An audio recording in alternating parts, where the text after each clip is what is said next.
Queridos, vamos abrir as nossas Bíblias no livro de 1 Reis. 1 Reis, no capítulo 3. 1 Reis, capítulo 3.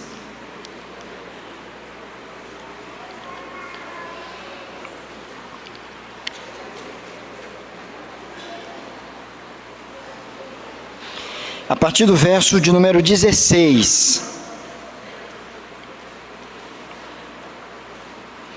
1 Reis, capítulo 3, a partir do verso 16. Nos diz assim a palavra do Senhor. Então vieram duas prostitutas ao rei e se puseram perante ele. Disse-lhe uma das mulheres: Ah, senhor meu, eu e esta mulher moramos na mesma casa, onde dei à luz um filho. No terceiro dia, depois do meu parto, também esta mulher teve um filho. Estávamos juntas, nenhuma outra pessoa se achava conosco na casa, somente nós ambas estávamos ali. De noite morreu o filho desta mulher, porquanto se deitara sobre ele. Levantou-se à meia-noite, e enquanto dormia a tua serva, tirou-me a meu filho do meu lado e o deitou nos seus braços, e a seu filho morto deitou nos meus. Levantando-me de madrugada para dar de mamar a meu filho, eis que estava morto. Mas reparando nele pela manhã, eis que não era o filho que eu dera à luz. Então disse a outra mulher: Não, mas o vivo é meu filho, o teu é o morto. Porém esta disse: Não, o morto é meu filho, é teu filho, o meu é o vivo. Assim falaram perante o rei. Então disse o rei: Esta diz: Este que vive é meu filho, e teu filho é o morto. E a outra diz: Não, o morto é teu filho, o meu filho é o vivo. Disse mais o rei: Trazei-me uma espada. Trouxeram uma espada diante do rei. Disse o rei: Dividi em duas partes o menino vivo, e dai metade a uma e metade a outra. Então a mulher cujo filho era o vivo falou ao rei, porque o amor materno se aguçou por seu filho, e disse: Ah, senhor meu, dai-me o menino vivo, e por modo nenhum o mateis. Porém a outra dizia: Nem meu, nem teu, seja dividido. Então respondeu o rei: Dai à primeira o menino vivo, não o mateis, porque esta é sua mãe. Todo Israel ouviu a sentença que o rei havia proferido, e todos tiveram profundo respeito ao rei, porque viram que havia nele a sabedoria de Deus para fazer justiça. Vamos orar? Bondoso Deus, nosso Pai querido, nós te damos graças, Senhor, pela bênção de poder cultuar ao Senhor. Nós te damos graças pela bênção de saber que somos ouvidos pelo Senhor quando oramos, quando cantamos. Também nós te louvamos por saber que o Senhor fala a nós através da tua palavra.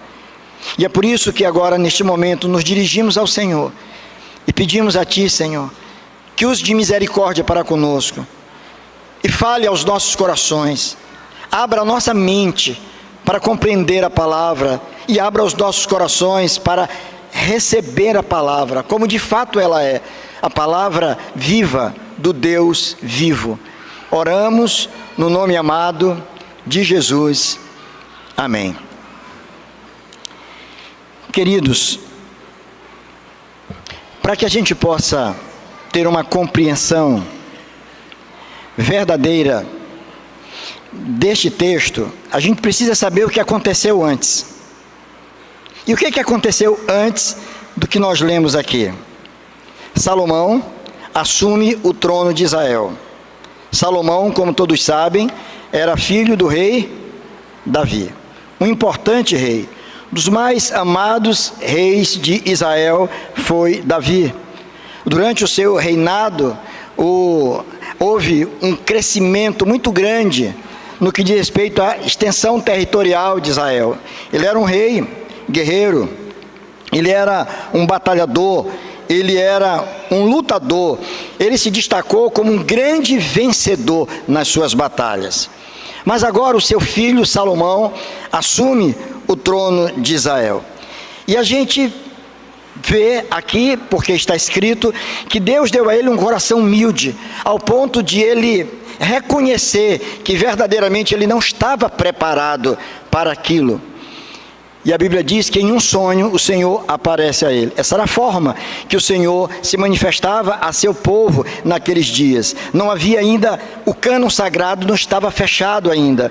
E Deus fala a ele no sonho, e o Senhor diz a ele o seguinte: Salomão, pede-me o que quiseres e eu te darei. Eu te darei o que você quiser. E Salomão então diz: Senhor, eu peço ao Senhor que me dê entendimento. Eu peço ao Senhor que me dê um coração sábio. Eu peço ao Senhor que me dê sabedoria, para que eu possa estar diante desse povo. A tarefa, Senhor, ela é muito maior do que a minha competência, é muito maior do que a minha capacidade. Por isso eu te peço, Senhor, dai-me graça, dai-me sabedoria, discernimento, para que eu possa julgar esse povo, para que eu possa conduzir esse povo. E a Bíblia diz que Deus ouve a oração de Salomão e concede a ele não só prosperidade material, mas Deus concede a ele aquilo que ele havia pedido. E ele se destacou, portanto, como um dos reis mais sábios de Israel. Seu pai era um grande vencedor, um grande batalhador, um grande guerreiro, e ele se destaca, portanto, como um homem sábio. Ocorrido isto, vem o primeiro e terrível teste para Salomão. E eu confesso a vocês que quando eu estava lendo essa história, e quando eu ali detidamente a primeira vez, eu pensei só uma coisa: eu não queria estar na pele de Salomão numa hora dessa. Que dilema foi levado a ele? Que problema tão grande foi levado a ele? Como descobrir a verdade ali? Como solucionar aquele problema? Como dar uma sentença justa diante daquela situação tão grave? E o que tinha acontecido? Que problema era esse? Duas mulheres que estavam no mesmo recinto deram à luz a filhos. Uma deu primeiro a luz ao seu filho. 3 dias depois que aquela primeira dera à luz, a outra, sua companheira de quarto, deu também à luz a um filho. Ambas estavam agora, ou ambas foram agraciadas com o filho. Diz o texto que de madrugada uma delas dorme e acaba caindo por cima do seu bebê. Ele era apenas um bebê, corpinho ainda muito frágil. E aquela mulher caiu por cima dele. Como consequência disso, aquela criança veio a óbito, aquela criança morre. A mulher naturalmente deve ter ficado apavorada, entristecida, e ela pensa em alguma coisa, o que fazer naquela hora. Ela olha para o lado e vê que a outra, a sua companheira, estava com o seu filho ao lado. Ela dormia e a criança estava ali viva ao lado. E ela bolou um plano terrível. Ela se levantou, cuidadosamente, se dirigiu até o local onde estava a sua companheira, tirou dela a criança que lhe pertencia, que estava viva, colocou na sua cama, pegou a sua criança que estava morta, coloca ao lado daquela mãe e deixa lá. Aquela primeira mãe, de madrugada ainda, se desperta para fazer o que toda mãe faz, e vocês sabem muito bem: amamentar o seu filho, alimentar o filho. E ela acorda, e ela vai fazer aquilo, De repente ela olha detidamente e vê que aquela criança estava morta. E ela se assusta. Eu imagino o susto que aquela mãe não pegou. Meu filho está morto. Ele não responde a nada. E ela olha com mais cuidado e percebe que aquele não era o seu filho. Aquela criança que estava ali não era a criança que ela dera à luz. E ela olha para o lado e vê que o seu filho estava nos braços da outra. A situação estava estabelecida, o problema estava estabelecido. Quem poderia resolver esse dilema? Quem poderia resolver esse problema? E elas vão procurar o rei. Ele tinha o poder de determinar o que poderia acontecer. E elas procuram, e ele ouve o depoimento de cada uma. Ele ouve o que elas tinham a dizer. E não somente eu, mas todos eu creio que leem, e eu imagino as pessoas que estavam com eles naquele recinto, se surpreenderam com a decisão que ele tomou. Ele, como um juiz justo, ele deu uma sentença. Ele disse: tragam-me uma espada. Tragam-me uma espada. E preste atenção nisso. Eu acredito que ninguém entendeu ainda o que ele queria fazer. Tragam-me uma espada. E trouxeram-lhe uma espada. E ele ordenou a um dos seus servos dividir essa criança no meio. Vocês vão partir essa criança no meio. Você consegue imaginar uma cena dessa? Vocês conseguem pensar numa cena dessa? Pega um bebezinho, parta essa criança no meio, a espada está afiada, pronto, rapidamente vocês fazem isso. E dê uma banda para uma mãe e a outra banda para a outra mãe. Porque afinal de contas, elas estão fazendo a mesma afirmação. Todas duas estão dizendo: o filho vivo é o meu, o morto é o teu. Mas Salomão não sabia quem estava falando a verdade. Mas a verdade haveria de aparecer. A verdade sempre aparece. Aí no verso 26, acontece algo maravilhoso.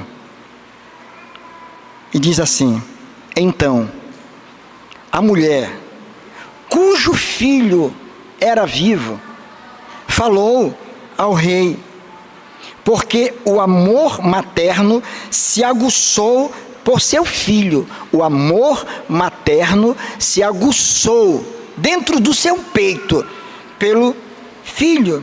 E disse: ah, Senhor meu, dá-lhe o menino vivo, e por modo nenhum o mateis.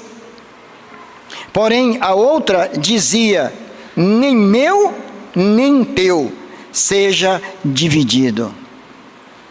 Diante daquela palavra, diante daquilo que fora dito, o rei não teve agora nenhuma dúvida, e ele baixa a sua sentença, como um juiz justo, reto, deve fazer. Ele diz: entregai a criança, esta criança viva, àquela mulher. Ela é a verdadeira mãe, pode entregar a ela. Depois de que ela deu aquele depoimento: eu abro mão do meu filho, pode entregar para essa mulher, ela não vale nada, mas entregue para ela. Mas eu prefiro ver o meu filho vivo, eu quero que ele viva, mas pode entregar. O rei disse: aí está a verdadeira mãe. E a expressão que falou muito ao meu coração, é o que está entre parênteses aí no texto, quando diz: porque o amor materno se aguçou por seu filho.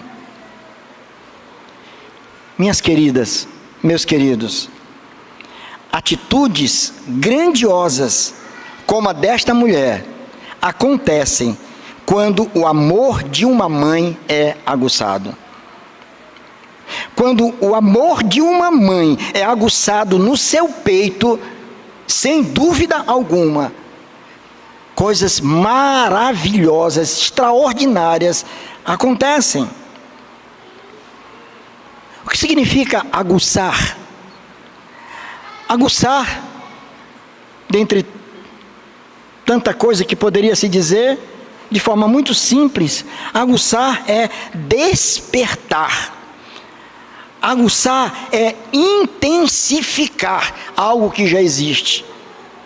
O que o texto está dizendo, que diante daquele quadro e da sentença do rei, diante daquilo que o rei disse, traga uma espada e parta o menino no meio, o amor que aquela mãe tinha pelo seu filho se intensificou dentro do seu peito de uma tal maneira que ela se pronuncia diante do rei, que estava ali como um supremo juiz, e diz: não, pode entregar a criança viva a ela, pode entregar, mas preserve a vida deste infante, desta criança.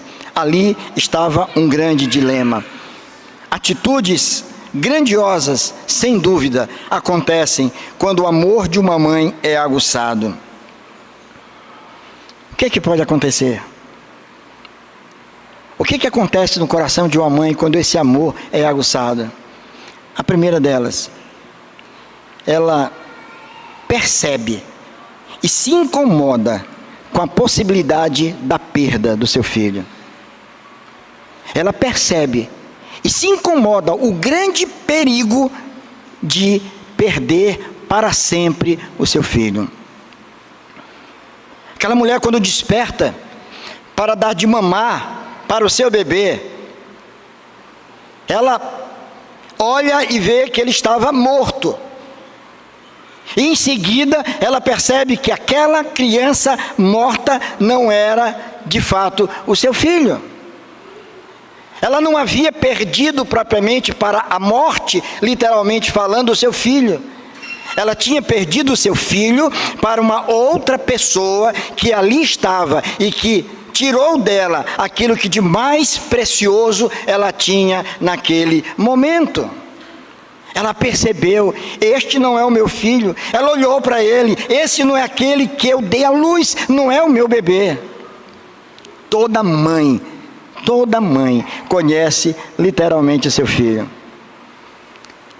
Eu vejo algumas fotos interessantes na escola, nas festividades, nas apresentações. Todas as crianças estão juntas, parece que tudo é parecido, tudo uniformizado, não é? Mas a mãe vai com o olho certinho e diz: está aqui o meu, está aqui meu filho, ali está minha filha. Ainda diz: olha como ele é lindo, é o mais lindo de todos. Olha como ela é graciosa, olha como é gracioso. Ela identifica o seu filho no meio da multidão. Mãe nenhuma ignora ou deixa de reconhecer o seu filho. A questão que o texto nos sugere aqui, irmãos, não é no que diz respeito a possibilidade de uma troca dos nossos filhos, propriamente dita, mas é aquilo que vem acontecendo com muitas mães, quando elas perdem os seus filhos, não porque uma outra mulher está lhes roubando, mas para um outro padrão de conduta, completamente diferente de tudo aquilo que lhe foi ensinado. Quando ela percebe que o mundo que nos fascina, que nos atrai, está roubando os nossos filhos, está levando os nossos filhos para longe de nós, e eles ficam com uma sensação de que são as pessoas mais felizes do mundo. Estou no lugar certo, aqui sim eu posso afirmar, é o meu lugar. Quantas mães não estão chorando agora para filhos que foram perdidos pelos vícios, pelas drogas, pela orgia? Vocês já leram a história de Agostinho de Hipona, o teólogo e filósofo do século IV, V, um homem que marcou a história da humanidade com seus pensamentos, com seus estudos. Ele tinha uma mãe piedosa, Dona Mônica, e essa mulher orava por ele, e ela orou durante 40 anos por ele. Agostinho tinha uma vida promíscua, completamente diferente dos ensinos cristãos. Ele vivia de qualquer forma, ele vivia nas orgias, ele zombava de Deus, ele desrespeitava a mãe, não honrava a sua mãe, pela forma com que ele vivia. Mas aquela mulher não deixou de orar um único dia por aquele filho. Ele não era mais um bebê, ele não era mais um adolescente, ele não era mais um jovenzinho qualquer, ele já era um homem formado. Mas ainda assim aquela mulher orava por ele, não desistiu do seu filho, até o dia que ele teve um encontro verdadeiro com o Senhor Jesus. Até o dia que a palavra de Deus invadiu o seu coração e ele teve a sua vida completamente mudada. Mônica olhava para Agostinho e dizia: não, esse não é o meu filho. Depois que ele chegava em casa das suas orgias, ela olhava e dizia: não, esse não é o meu filho. Ele está descaracterizado, ele é uma outra pessoa, eu quase não reconheço mais.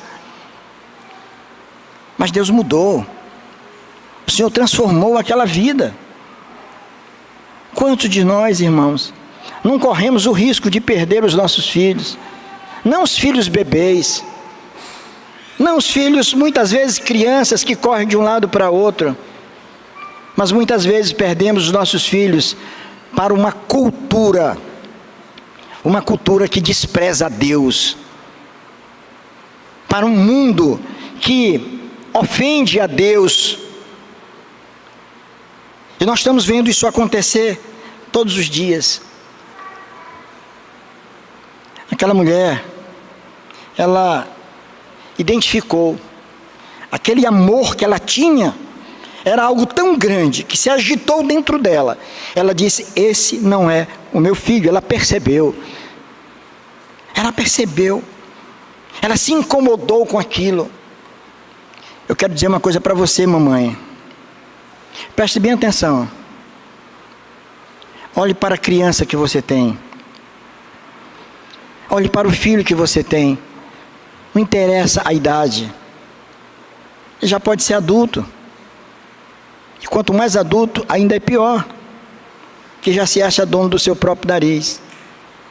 Olhe para ele, talvez você já não reconheça mais.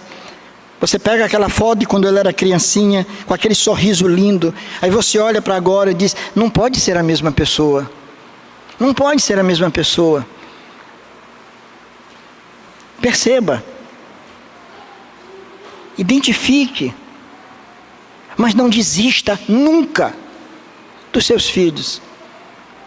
Nunca desista. Atitudes grandiosas acontecem quando o amor de uma mãe, ele é aguçado no peito. Quando esse amor é aguçado, ela percebe, ela tem o faro de que alguma coisa está errada. Em segundo lugar, essa mãe, com esse amor tão grande dentro do peito, ela recorre àquele que de fato pode ajudá-la. Aquela mulher, ela vai com a outra para diante do rei. E o rei estava ali agora como um juiz, e era um juiz sério, era um justo juiz que estava ali. E aquele homem, ele olha para aquele quadro, ele não somente olha e escuta o depoimento daquelas mães, mas ele olha muito mais para o seu próprio coração. Ele percebe a dor que havia no coração daquela mulher. E muito mais do que isso, ele age em favor dela.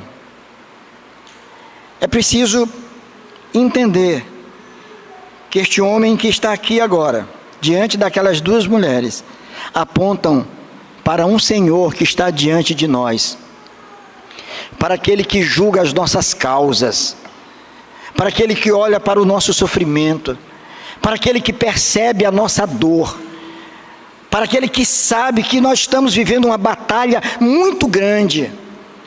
Ele conhece, ele olha para dentro, ele ouve os clamores e ele age em favor daqueles que o procuram.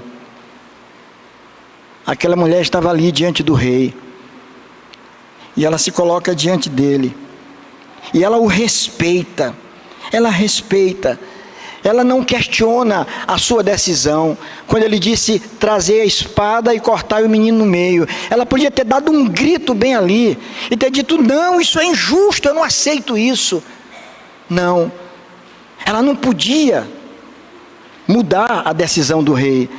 Ela tinha um controle agora de si mesma. O que ela poderia fazer diante daquele quadro? Ela disse: a única coisa que eu posso fazer é zelar pela segurança, pela vida do meu filho. A sentença foi dada. Agora, o que eu posso fazer para preservar o meu filho? Ela estava diante de um juiz que sabia julgar corretamente. Nós estamos diante do Supremo Juiz, que julga as nossas causas, que olha para o sofrimento de uma mãe, que intercede, que ora, que chora, que busca a Deus pelos seus filhos. Sabe, minha querida irmã, que Deus nunca se afastou de você, de que Ele continua com seus ouvidos atentos para ouvir o seu clamor. Se Deus, Ele olha para dentro do teu coração, para o sofrimento que você carrega, a tua causa, coloque nas mãos dEle. Ele é o Supremo Senhor. Mas muito mais do que isso, aquela mulher, além de perceber e se incomodar com a possibilidade da perda, além de recorrer àquele que poderia ajudá-la, na palavra que aquela mulher toma, ela promove a segurança do filho ao preço da sua própria satisfação. Entenderam? Ela promove a segurança do filho ao preço da sua própria satisfação. Aquele filho era tudo que ela tinha. Ela estava pensando já em muita coisa acerca daquele menino. Quem sabe quando ele pudesse chamá-la de mãe. Quem sabe a bênção de poder participar de uma festa do Dia das Mães e ela lá com ele. Mas agora, aquela mulher abre mão dos seus desejos.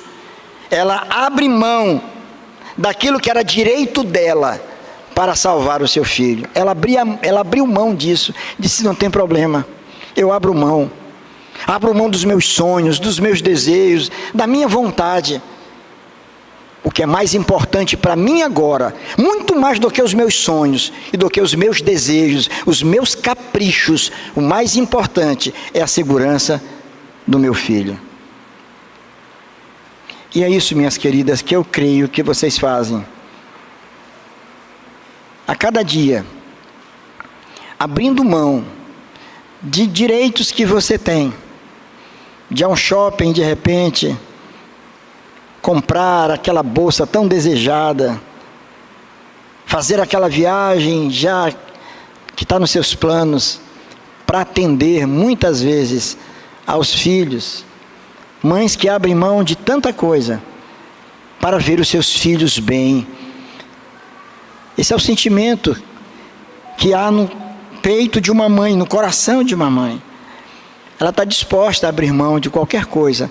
Ela sabe que agora ela não é mais uma garotinha, ela não é mais uma jovenzinha, sem compromisso com ninguém. Ela tem agora um filho a quem cuidar.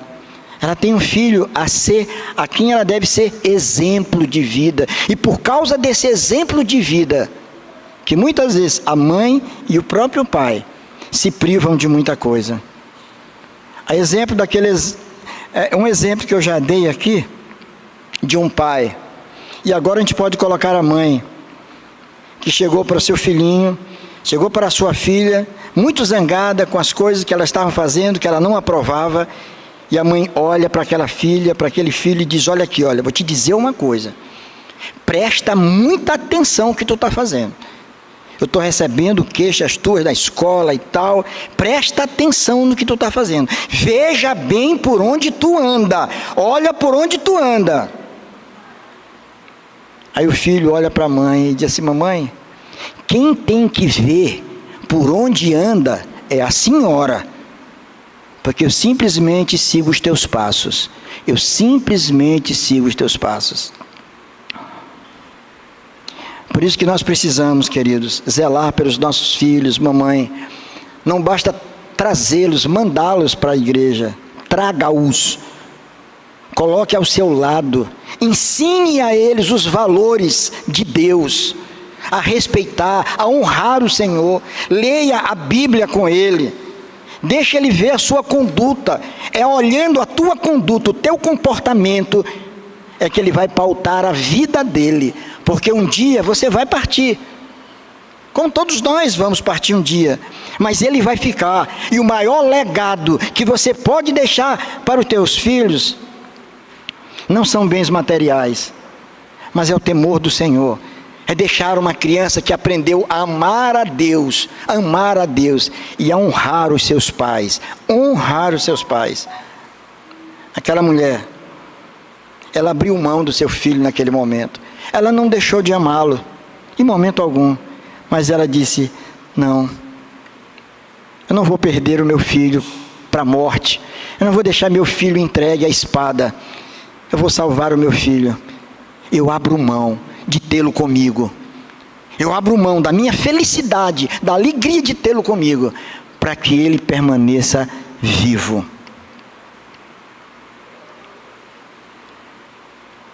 Você consegue imaginar? Você consegue imaginar a atitude daquela mulher? Se coloque no lugar dela. Imagine agora que é você ter que se separar do seu filhinho tão amado, entregá-lo para uma rival sua, criá-lo, simplesmente pelo desejo de que ele esteja vivo. Que Deus nos dê graça, que Deus nos abençoe, que não somente as mães, mas que nós, pais também, possamos repensar as nossas vidas e pedir a Deus que faça com que esse amor que temos pelos nossos filhos, ele possa ser intensificado no nosso coração, ao ponto de eu dizer assim, olha, esse tempo já passou, agora eu tenho que olhar para os meus filhos, eu preciso deixar um legado para eles, e o maior legado que eu posso deixar a eles, é formar neles o caráter de Cristo Jesus, para que um dia eu possa encontrá-los na eternidade, para que um dia a gente possa estar todos juntos lá. Que Deus nos abençoe, irmãos. E você, minha querida irmã, que Deus te abençoe, de coração, que Deus te dê força, que Deus renove o teu ânimo, que você não desista não, nunca entregue os pontos, nunca diga assim, já perdi meu filho, já perdi a minha filha, já perdi para o mundo, já perdi para as ilusões. Não pense assim. Se é que você crê em Deus Todo-Poderoso, saiba que o Supremo Juiz, o justo juiz, haverá de mudar a tua sorte e colocar na tua vida, do teu lado, um filho, uma filha completamente regenerado e restaurado para a glória de Deus. Amém?